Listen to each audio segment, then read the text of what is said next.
Gracias.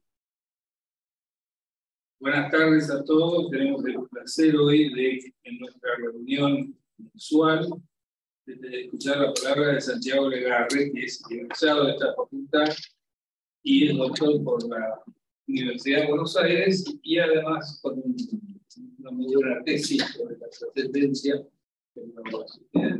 extraordinaria, necesita trascendencia. Y tenemos, además, tiene un máster en la Universidad de Oxford y algunos, digamos así, desarrollos novedosos y originarios. Está armado cursos en Kenia y en Nairobi, y además da clases en la Universidad de Notre Dame en Estados Unidos. En definitiva, se lo ve bastante transhumante, llevando una fuente bastante original que ha diseñado él de la enseñanza, usando, vamos a decir, cuadros de dibujos que facilitan digamos, la comprensión para el alumnado. Eso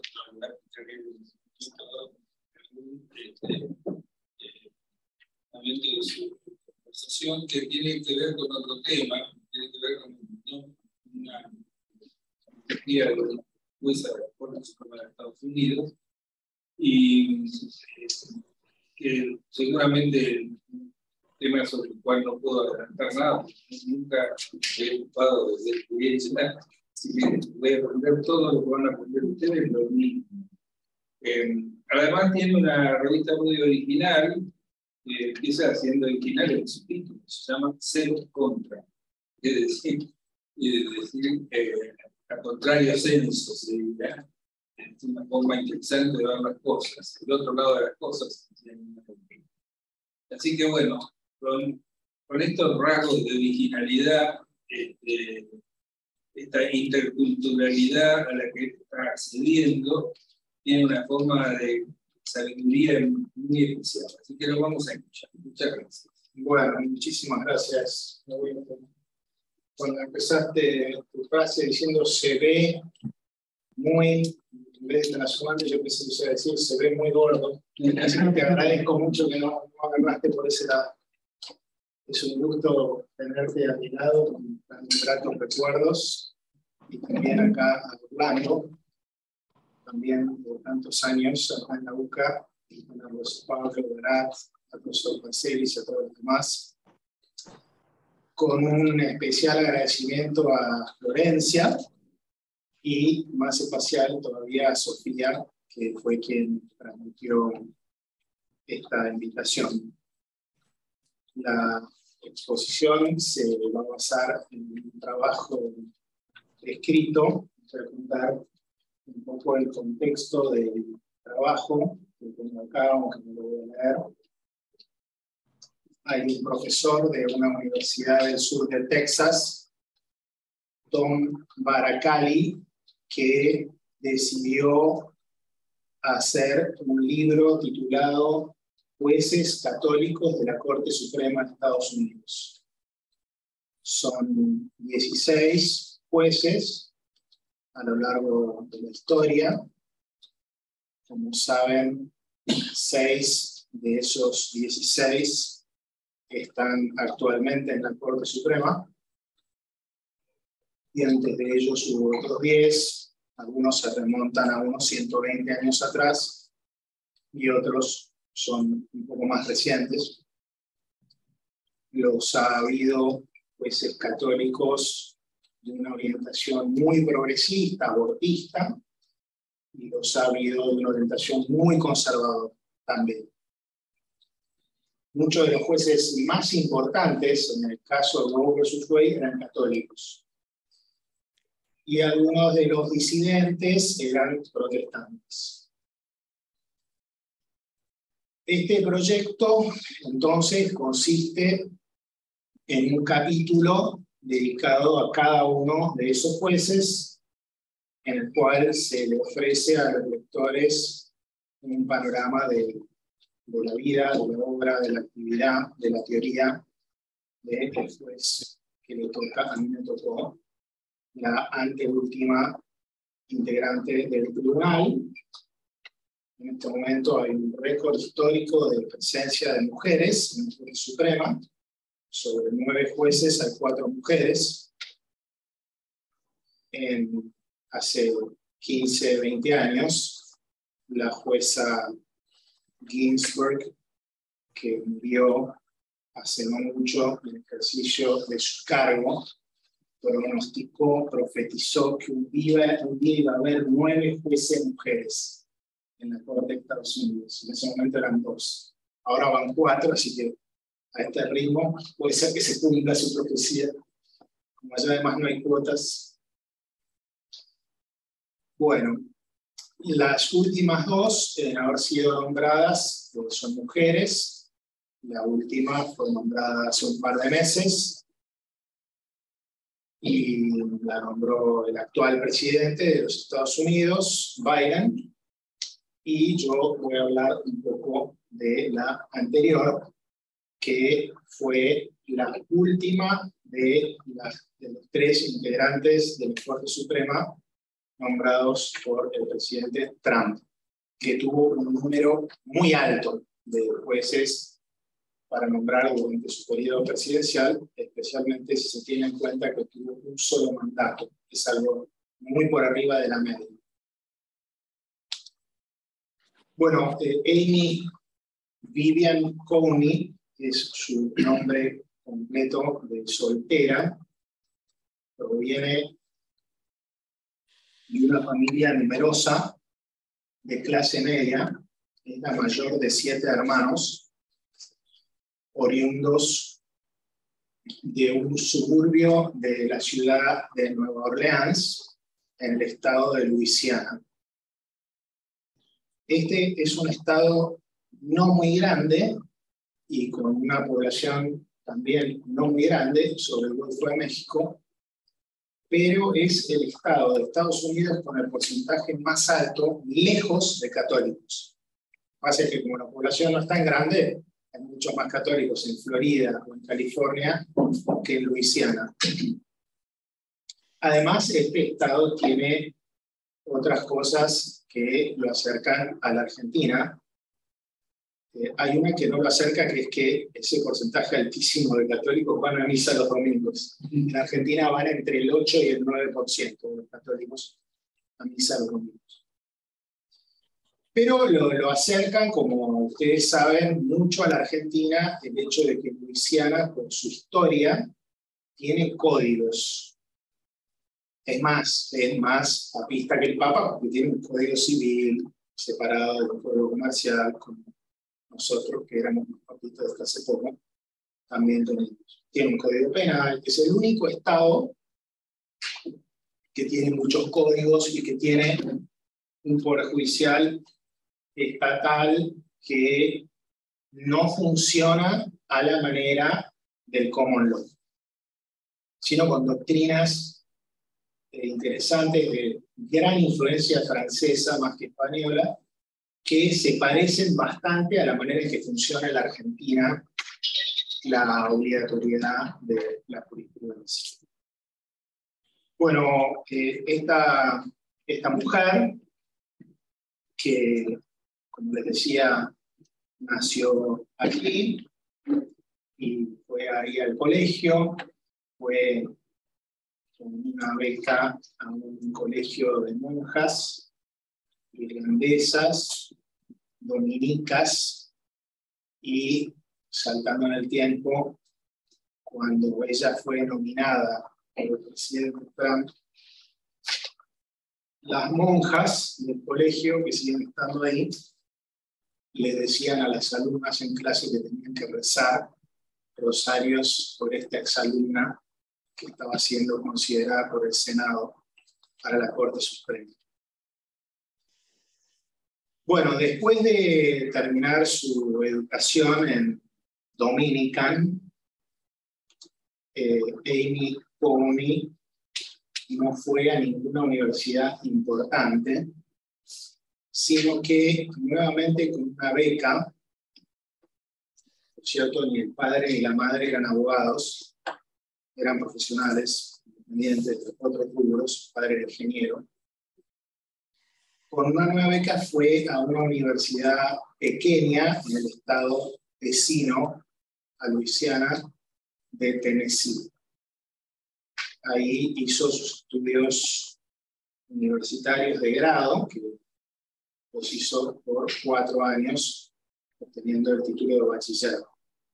Lo hizo con una orientación en las humanidades. Esta universidad es de clara orientación protestante. Pero en Estados Unidos, las universidades, por ejemplo, jesuitas, tienen muchísimos alumnos no católicos, y una universidad protestante tiene muchísimos alumnos católicos. O sea, no tiene nada que ver eso. Bueno. Entonces, ella se graduó allí y quería estudiar Derecho, que en Estados Unidos, como saben, es una carrera de posgrado, que dura 3 años. Después de la cual algunas personas hacen un máster. Muy pocas en Estados Unidos. Casi todos los que hacen máster en Derecho en Estados Unidos son egresados de la UCA. Bueno, por ejemplo, el novio de alguna presente. Bueno, entonces, ella consiguió una beca, es muy cara, ya vale $60.000 por año, la beca de Derecho, por eso la estudia muy poca gente. Es una cosa muy rara estudiar Derecho allá, porque es carísima. Por supuesto que si uno va a ir, tiene que endeudarse. Nadie tiene la plata. Ella no tenía la plata y no se quería endeudar tampoco. Consiguió una beca por su mérito en el grado y fue admitida en la Universidad de Notre Dame, en el estado de Indiana, que siendo una universidad muy buena, no es de las universidades super top. No está ni cerca de Harvard, ni de Yale, ni de Stanford, ni de los que conocen generalmente los argentinos.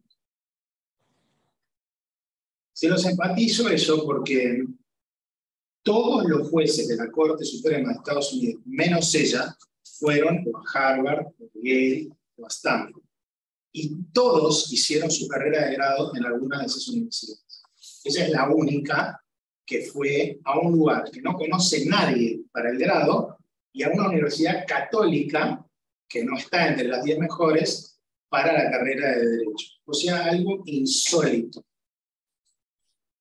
Desde luego que sería insólito para una persona que se plantee ser juez de la Corte. Pero yo no conozco a nadie en su sano juicio que se plantee eso, porque depende de tantas contingencias que es un hecho casi imposible para soñarlo. Pero incluso alguien que lógicamente no se lo planteó, viéndolo en retrospectiva, ahora que ya es jueza de la Corte, uno dice, bueno, realmente es un milagro que sea jueza de la Corte habiendo hecho ese itinerario.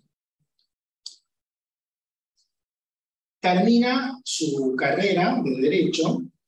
En ese momento era profesor en la Universidad de Notre Dame, John Garvey, y ella le propone, o él a ella, la verdad es que no sé quién propuso a quién, escribir un artículo juntos. Ella empezó a escribirlo cuando estaba en tercer año, en el último año de la carrera de Derecho. Y lo terminó de escribir cuando ya era abogada. Ella se recibió y se fue a Washington y trabajó 3 años de abogada en un estudio jurídico grande. Ese artículo que escribieron juntos, donde ella firma todavía con su apellido de soltera, porque lo era, a pesar de que en la facultad conoció a quien fue su marido, que estaba 2 años arriba de ella en la facultad, el señor Barrett, que obviamente es abogado, ahora ejerce abogado, durante mucho tiempo fue fiscal. Fiscal en la ciudad donde se establecieron ellos como familia más adelante. Ya lo veremos. Bueno, ese artículo en coautoría es sobre qué tiene que hacer un católico que es juez si le toca un caso en el cual se condenó a alguien a la pena de muerte. Si un católico en buena conciencia puede firmar una condena de muerte de una persona, o si tiene alguna obligación moral en sentido contrario que lo pueda llevar a tener que excusarse.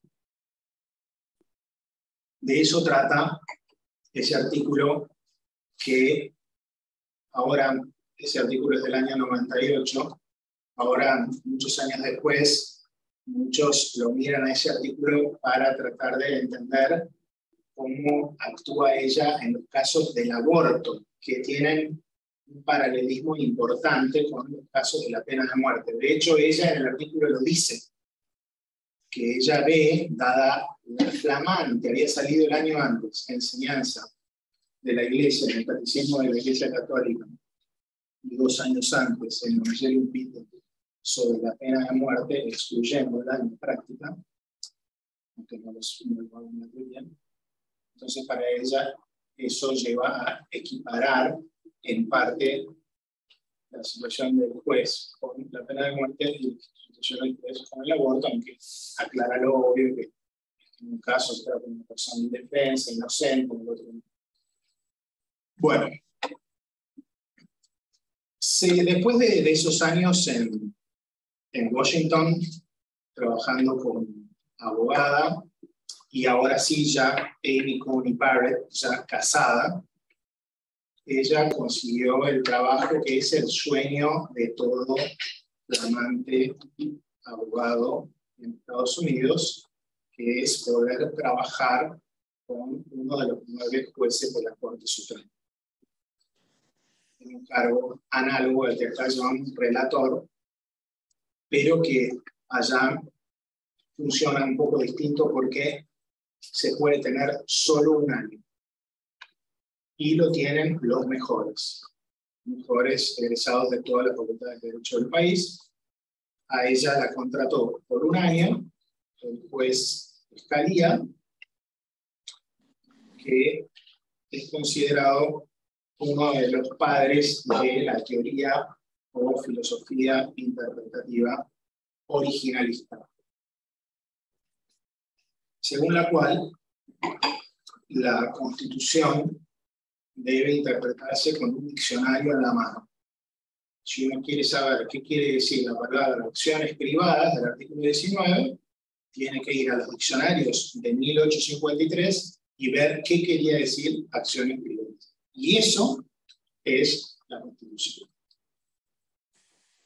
Ella, ahora que es jueza de la Corte, y antes también, ha repetido que ella suscribe esta teoría.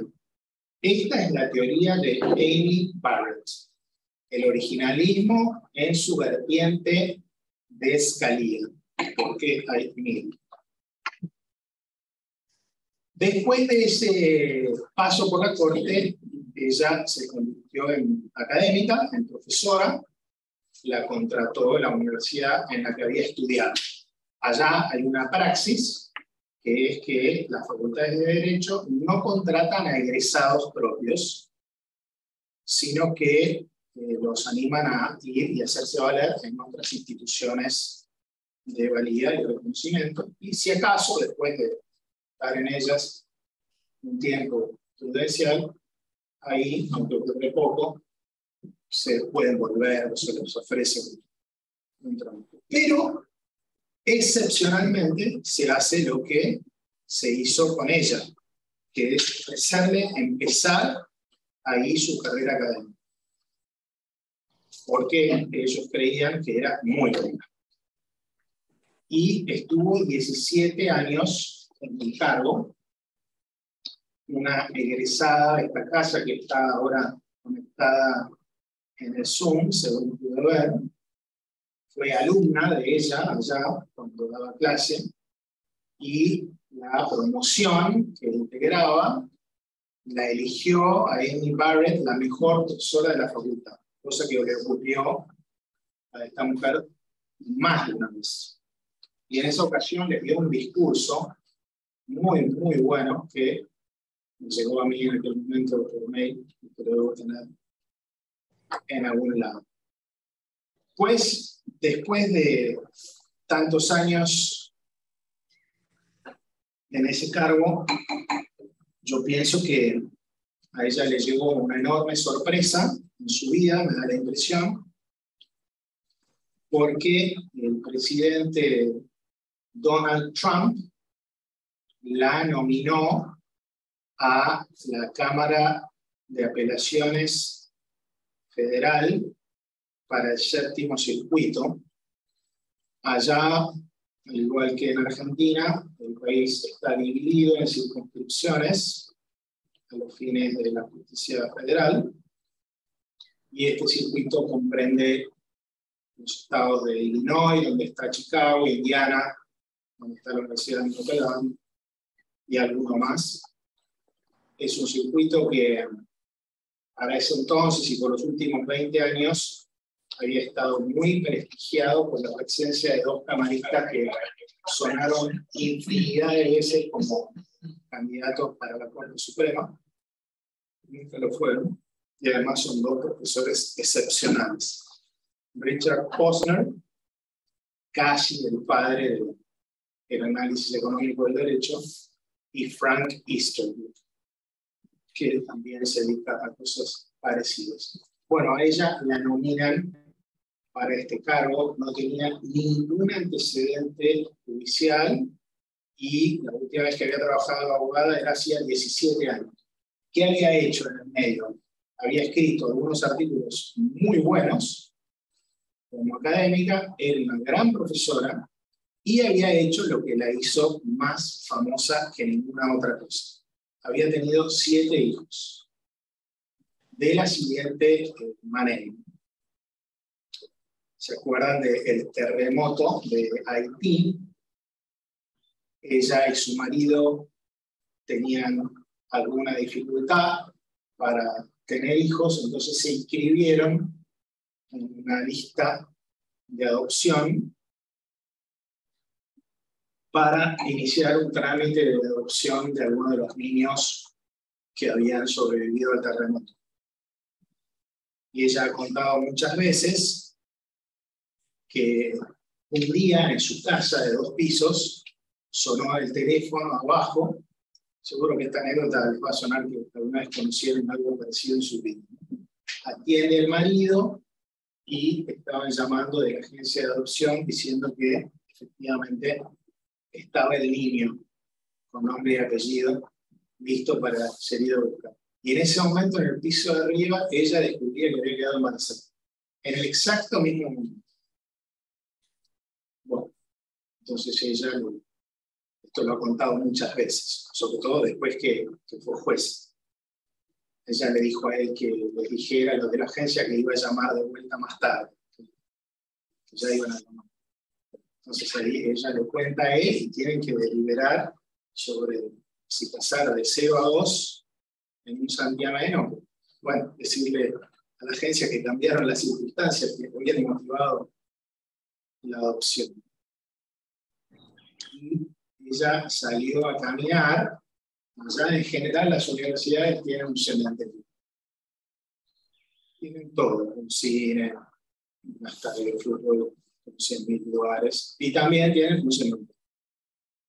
Y en ese cementerio están enterrados los fundadores de la universidad, que se trasladaron de Irlanda, muertos de hambre, ahí en 1842, y empezaron la universidad.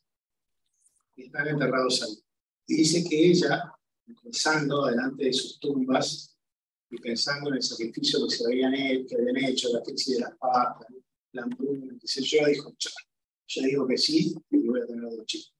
Bueno, después siguió su historia, adoptó otro, negro, los 2, los chicos de ella son rubios de ojos celestes. Y ella tuvo 3 más, o sea que tenía 4 biológicos y 2 adoptados, cuando quedó embarazada a los 42 años de su 7º hijo, 5º biológico, que nació con síndrome de Down.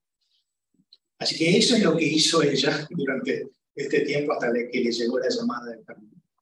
educó esta familia, ahí vivían en South Bend, la ciudad donde queda la universidad donde ella daba clase, y donde el marido era fiscal. Fiscal no federal, sino del estado de Indiana. Y para ella era muy fácil ir, venir, el tráfico, es una ciudad muy chica, los chicos, ir a dar las clases, volver a la casa, llevar. Bueno, la proponen y ahí viene una de las nominaciones más controvertidas de la historia, mucho más que la que ocurrió 2 años después, cuando a ella la nombraron en la Corte Suprema. Ella pasó de ser camarista federal por muy poco tiempo a estar en el cargo que está actualmente. Lo que motivó por sobre todo la controversia fue justamente la religión de esta mujer, porque una senadora del Partido Demócrata tuvo un diálogo público que se hizo viral en el Senado, en una de las audiencias, en la cual dijo una frase famosa después de escucharla a ella opinar sobre algo. Le dijo que a ella le parecía que el dogma respiraba mucho en ella, le dijo la senadora Barr. Y esto cayó fatal en la opinión pública porque todo el mundo se puso del lado de la candidata porque les pareció que esta senadora había cruzado la raya, meterse con las convicciones, las creencias. Así que capaz que le jugó a favor el ataque porque lo cierto es que la nominaron. Fue un voto partisano, pero hubo algunos demócratas que la votaron y no lo hubieran votado por ahí si no hubiera sido por esta gafa de esta senadora, que se llama Dianne Feinstein. Bueno, así que ahí ella empezó a trabajar de camarista. Allá, todo esto fue antes de la pandemia, para los miembros de los tribunales federales hay una gran flexibilidad en lo que hace a dónde realizan su trabajo. Entonces, si bien la Cámara Federal tiene asiento en Chicago,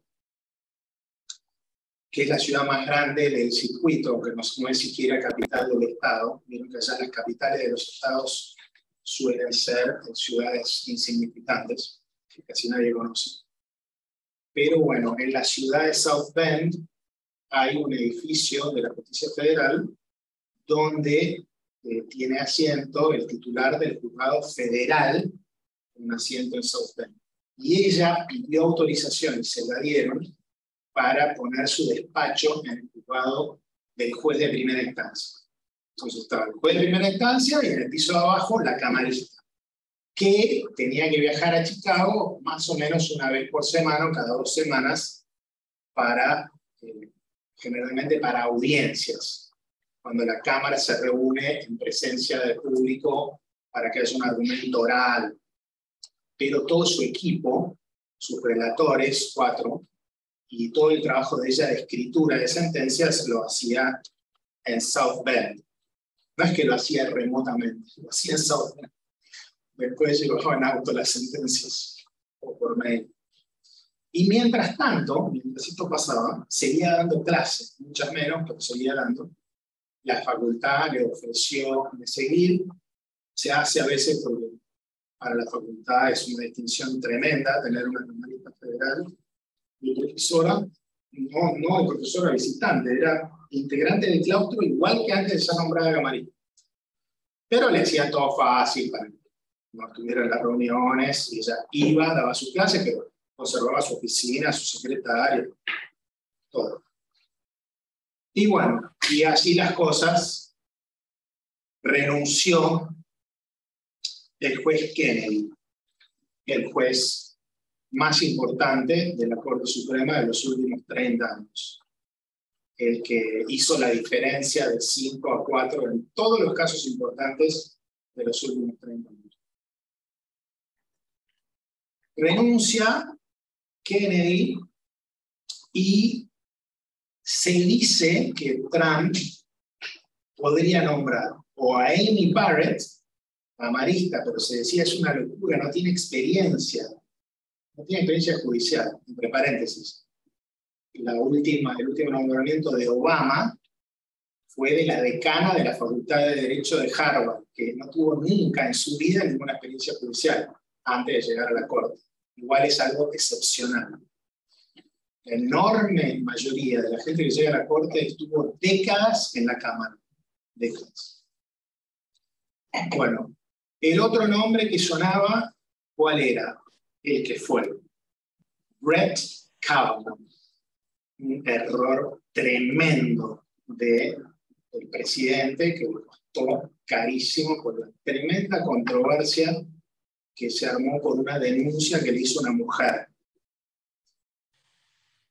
Sobrevivió igual, pasó por un pelo, y cuando renunció Ginsburg, Trump la propuso a Barrett, que pasó a ser en ese momento la nueva mujer, y ahora, como les conté antes, hay una más.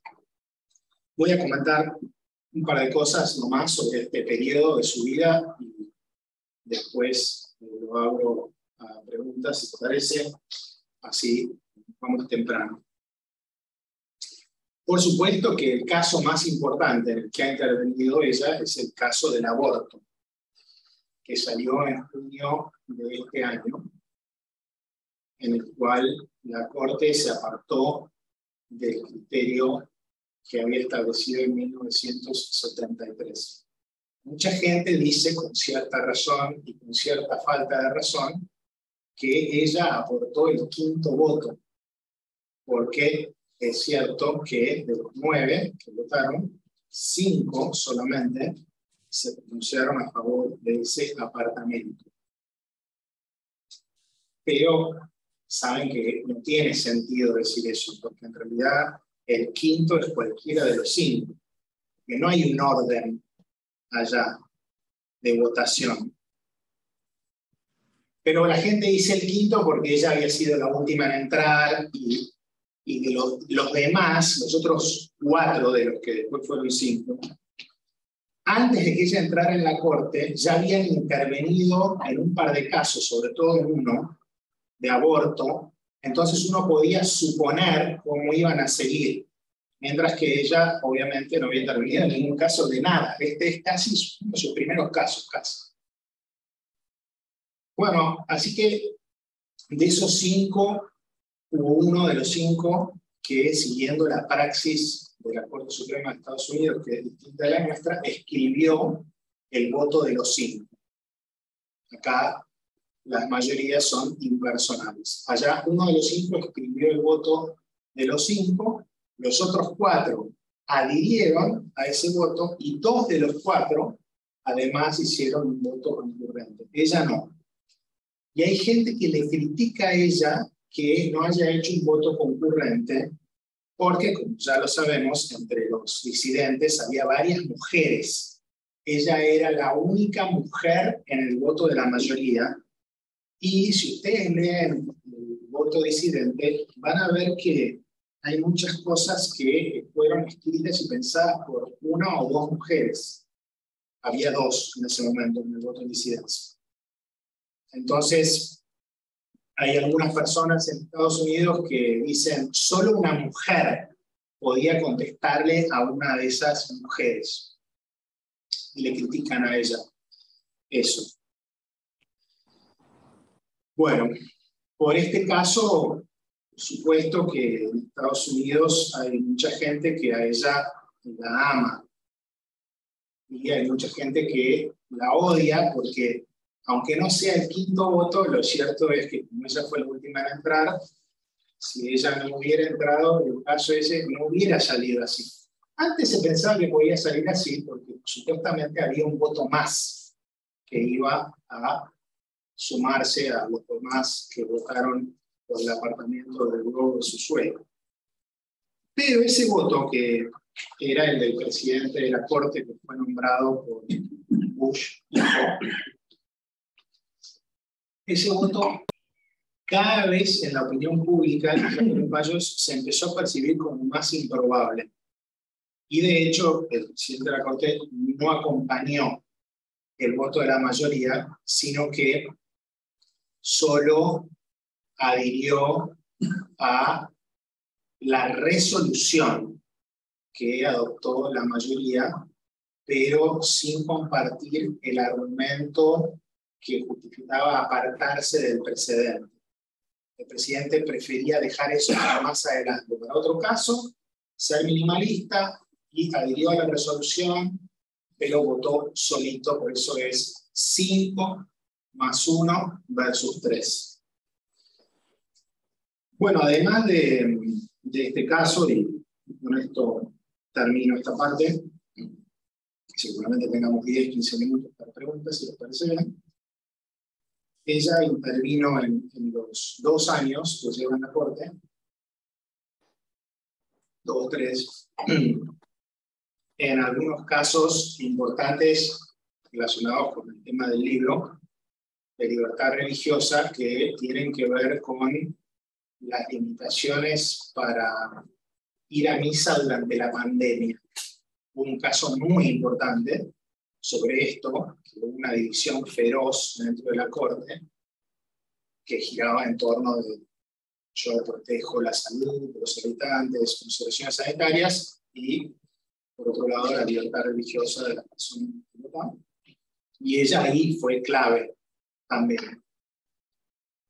Así que de a poco empieza a ser una contribución discreta, seguramente una contribución siguiendo el estilo típico de los tribunales, en especial de la Corte Suprema, que va de menos a más. Ese estilo, según ese estilo, en los tribunales colegiados, cuando se suma una persona, al principio dice poco, escucha, aprende, y después, de a poquito, se empieza a animar un poco más.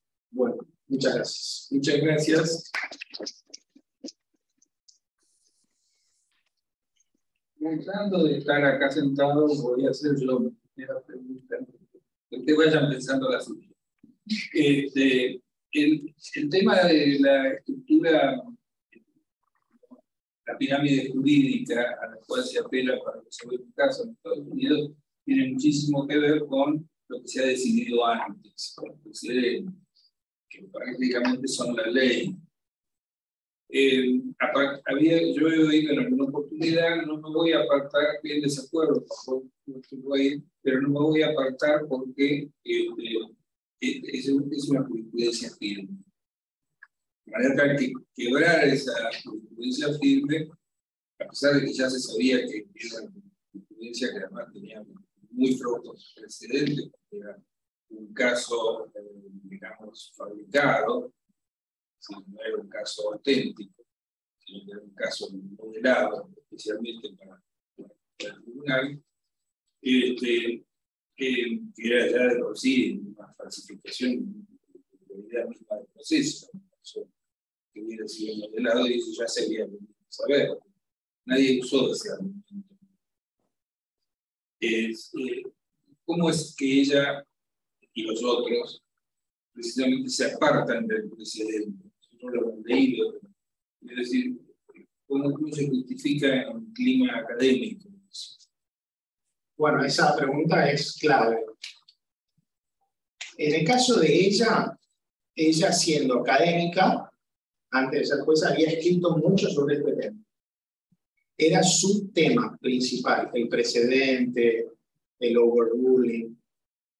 Y ella había adherido a la posición que actualmente tiene uno de los 9 jueces de la Corte, Clarence Thomas, según la cual lo único que importa para decidir si hay que apartarse o si hay que respetar un caso pasado es si constituye un error. Si constituye un error de interpretación, hay que corregirlo, porque si no lo corregimos, estamos afectando negativamente la autoridad del tribunal, que perpetúa errores. Y además, ella en su artículo y él en un caso dicen que de esto se sigue la obligación de hacerlo. No es como que es una posibilidad. No, si hay un error grave, y a mí los abogados que litigan un caso, porque no se puede inventar el juez de oficio como acá, me argumentan ese error y a mí me persuade eso, yo estoy obligado a corregir ese error y a cambiar la jurisprudencia. Así que esa es la manera en la que ella responde este punto que ¿ves? No coincide con muchos que hemos mencionado. Sí, bueno, muy interesante la charla, Santiago, profesor. Yo tenía dos preguntas y voy a tratar de hacerlas cortas. La primera es, vos dijiste que ella era originalista y ella misma se asume como tal, ¿no? ¿Cómo hace ella para manejar ese tema en sus votos, ¿no? Porque al ser católica uno podría decir, bueno, podría dejar entrever ciertos principios católicos, cierta catolicidad, o no, con tu originalismo, ¿cómo lo maneja ella ese tema? Y la segunda pregunta es tu visión subjetiva sobre por qué la eligieron a ella para una nominación en la Corte. ¿Qué crees que vieron? Muy bien, Alejandro. En cuanto a lo primero, tal como vos sospechás, ella, por su originalismo, no mete nada de religión, de catolicismo, ni tampoco de derecho natural, ni nada que se acerque en sus votos. Es lo que la gente que no entiende mucho llamaría un positivismo total. Bien aséptico, puro, veamos qué dice el diccionario, veamos la historia. Y la verdad es que en este momento no le cuesta mucho a ella hacerlo, porque tiene 4 más que con distintos matices piensan igual. De hecho, en este caso, el voto de la mayoría rastrea este tipo de interpretación al menos hacia atrás, hacia el año 98, donde se ha estabilizado en la jurisprudencia, con excepciones, pero ha habido varios casos, el de ese que es de eutanasia y el de portación de armas, por ejemplo, que fueron resueltos de esta manera. En cuanto a tu segunda pregunta, aunque yo no sé, obviamente, la respuesta, porque no soy amigo del presidente Trump, afortunadamente. Desde luego, como es obvio, el hecho de que fuera mujer le jugó a favor, pero sin duda que no fue elegida porque fuera mujer, porque había muchas otras mujeres que podían llegar a ser candidatas. Pienso que tiene que haber pesado mucho, teniendo en cuenta lo que Trump venía diciendo, cuando él hacía declaraciones sobre, ¿se acuerdan que hablaba bastante? ¿Qué es lo que él esperaba de un juez de la Corte? Sabemos que nombró 3, hablaba mucho de esto. ¿Qué es lo que él quería? Una cosa quería, tener una certeza que es imposible de tener, pero él quería tener una certeza lo más posible de que la persona iba a votar para apartarse de Roe versus Wade. Entonces, ella, con estos escritos que les mencioné antes, en el caso de pena de muerte, y alguna solicitada que había firmado, equivalente a una de la red de universidades de, ¿cómo se dice?, de orientación católica o algo así, eso debe haber atraído bastante a Trump. Él quería eso y, bueno, nadie sabe si a lo mejor todos los candidatos los cita el presidente. Es la regla. Excepcionalmente no ocurre. Y tienen una conversación que nadie sabe en qué consiste. Supuestamente ningún candidato le permite nada a un juez y lo que es indudable es que todas las promesas que le hagan a ese presidente después no son honradas, siempre, más bien poco, porque una vez que un juez fue nombrado, si te he visto no me acuerdo, y no te digo cuando ya ese presidente ya no está. Por eso es que han pasado todas las sorpresas que ha habido en la historia de la Corte y en la historia del aborto en la Corte. Ahora la última sorpresa es el presidente de la Corte, justamente. Y bueno, se ve que él confió en ella. No sé si yo igual, no sé, ¿quién le preguntó? Nadie sabe. Gracias. Tengo una pregunta de Perdón, audiencia. un animal que conoce un poco la historia de Donald, te diría que porque es muy linda. Claro, ¿verdad? Hay una pregunta ahí del auditorio, no sé si Alfredo Víctoro, el auditorio virtual, quiero decir. Está silenciado. Ahora. Ahí se oye bien, no sé si se oye. Sí, sí. Bueno, Santiago, no, excelente la presentación, muy, muy interesante. Un poco algo contestaste indirecto, pero en algunos chats o algunos grupos de profesores en donde conversamos sobre la filosofía de la corte y en particular de Amy Coney Barrett, la acusan de que ella encarna el fundamentalismo religioso en la corte. Vos algo acabas de decir en ese sentido, y tal vez no en función de la sentencia en el caso Dobbs, donde las referencias religiosas son mínimas, pero sí en las referencias en el caso siguiente, en donde la Corte norteamericana convalida el tema de la religión, el rezo y demás. ¿Cómo ves vos la postura de ella desde su religión en la posición en la Corte? Bueno, ¿qué tal, Alfredo? La palabra fundamentalismo es la manera fácil de descalificar a alguien. Pero si yo tuviera que adivinar por dónde puede venir para algunos la afirmación de que ahora llegó el fundamentalismo a la Corte, no creo que pasara por lo que ella ha hecho hasta ahora en el tribunal, donde siempre votó, como les dije antes, acompañando, y con un lugar así aparentemente gris por ahora, sino por el hecho de que ella fue y es abiertamente integrante de un grupo dentro de la Iglesia Católica que es considerado fundamentalista por algunas personas.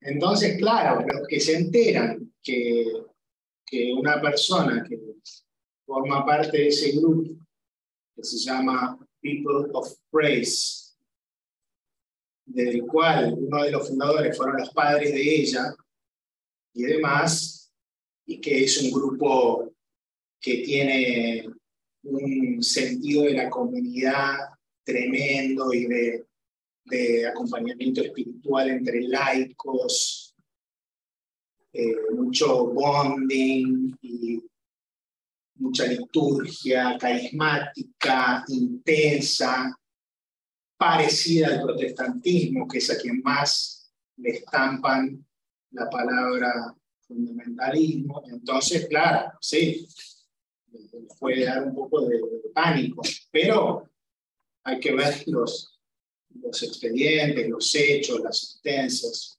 Eso es lo que me viene en mente. Gracias, buenísimo.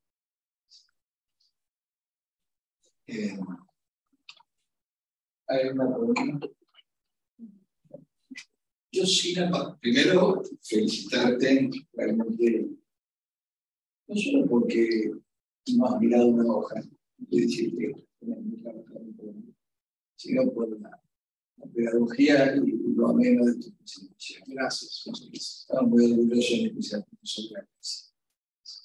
Agradecerte por estar acá y pedirte, porque algunos quizás no lo escucharon, sin apartarnos de ella, si nosotros un poco, para mí es una novedad. Hacer esta obra de que estamos participando y un poco más hacia el sentido que me ha coordinado que es el director.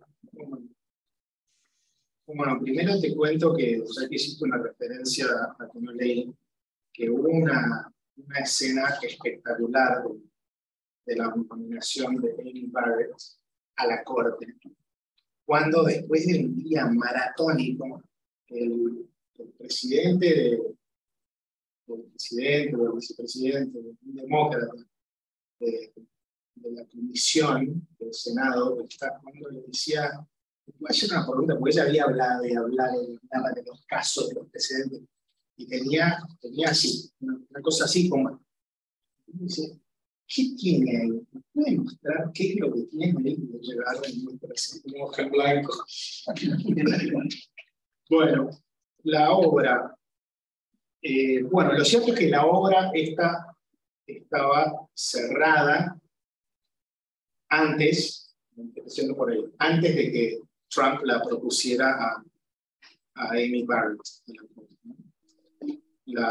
Te digo la verdad, yo no lo conozco al profesor y por eso tampoco conozco mucho del sentido de la obra, porque lo que pasó fue que el libro estaba armado con un elenco que decía, fue tal, profesor tal, fue tal, profesor tal, profesor que los había convocado a todos, Tom Baracali, que es este profesor tal que no conozco, de Texas.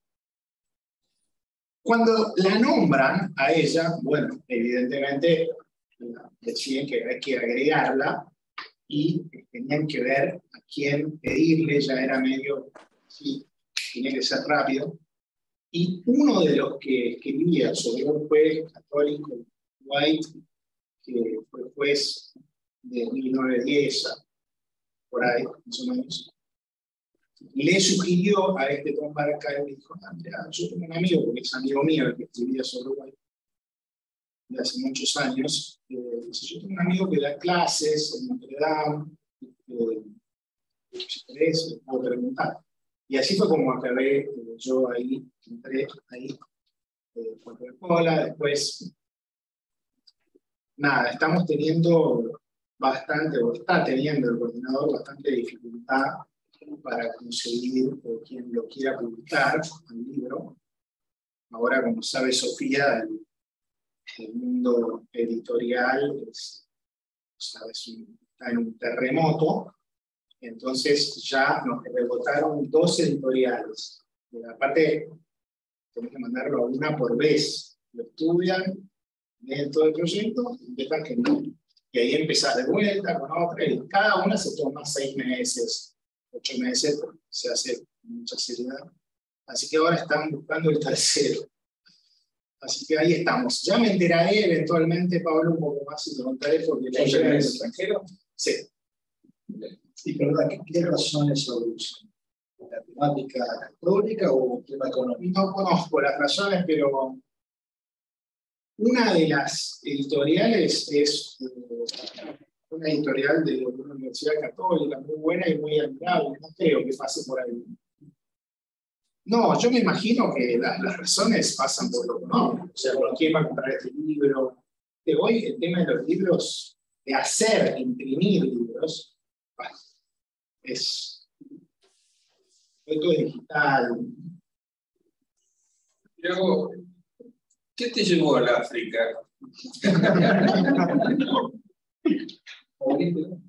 Vos sabés que lo mencionabas antes a...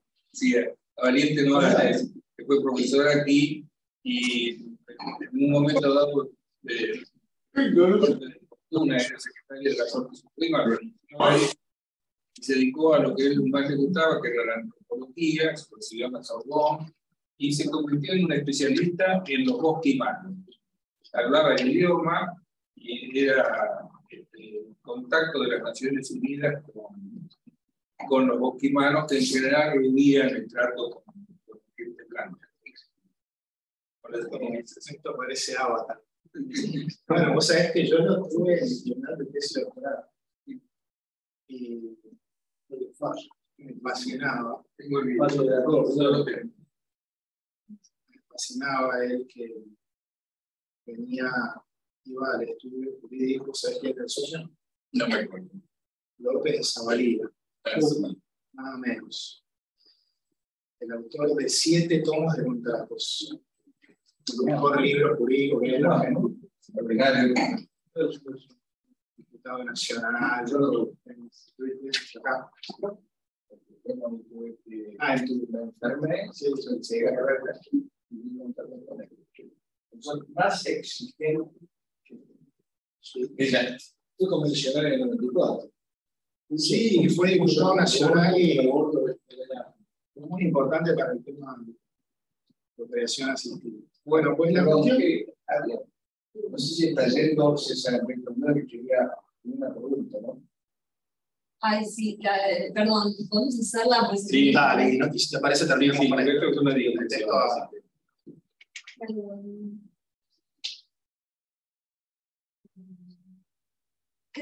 La pregunta, bueno, agradece la charla y me alegra encontrarte porque está en México y no sé cuándo vino aquí.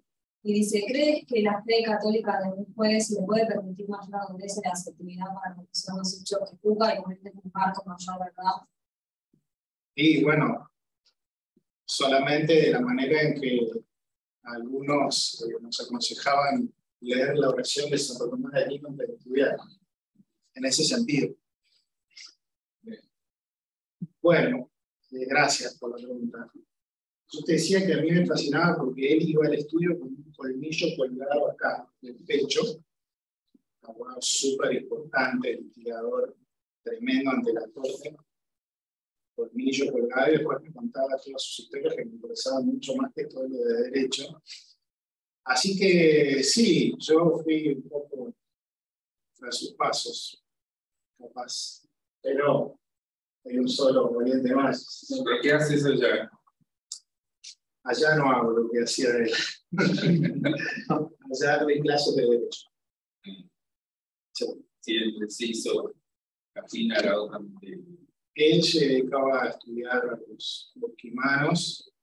Yo, en cambio, me dedico a estudiar a los humanos acá en Argentina. Y allá doy clases de derecho. Y acá también. Bueno. Bueno, si no hay más preguntas, muchas gracias. No, gracias a ustedes. Si logramos que se publique. Esperemos. Hay mucho compromiso mandárselo. Bueno, si alguno quiere ayudar, ¿cómo se hace una colecta? Pero que nos quitaba la mención. Que hay mucho dinero con los sabes. Sí. No, va a salir. Va a salir, va a salir. Está claro que sí, va a salir, va a salir. Hay un gran factor, por ejemplo, ciudad de María.